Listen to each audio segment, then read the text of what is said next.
ძალიან სასიამოვნო ჩემპიონატი გამოვიდა, ძალიან დაძაბული, არაპროგნოზირებადი, ძალიან ძიმე თამაში ჰქონდა ფინალში.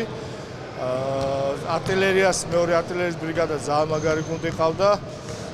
საბოლოო ჯამში მაინც გამოცდილებამ გაიმარჯვა, მაგრამ ძალიან გაგვიჭირდა. ულოცავ გენერალ შტაბს გამარჯვება და ზოგადად ყველა მონაწილეს და ძალიან დიდი მადლობა გადავხადო იმ ხალხს, ვინც ეს ამ ჩემპიონატის ორგანიზებაში მონაწილეობა მიიღო. ჩემპიონატი მიმდინარეობდა მთელი კვირის განმავლობაში ორშაბათიდან ხუთშაბათის ჩათვლით. მონაწილეობდა 10 გუნდი, 10-ვე გუნდი ორგანიზებული იყო, მაგრამ ძლიერმა გაიმარჯვა. ულოცავ გენერალ შტაბს გამარჯვებას, უსურვებ წარმატებას, როგორც სამსახურებრივად, ასევე პირად ცხოვრებაში. რა თქმა უნდა, გამარჯვებულებს გადაეცემათ მედლები და თასი და ასევე საპრიზო ადგილზე გასულებს გადაეცემათ გამარჯვების საპრიზო ადგილების მედლები.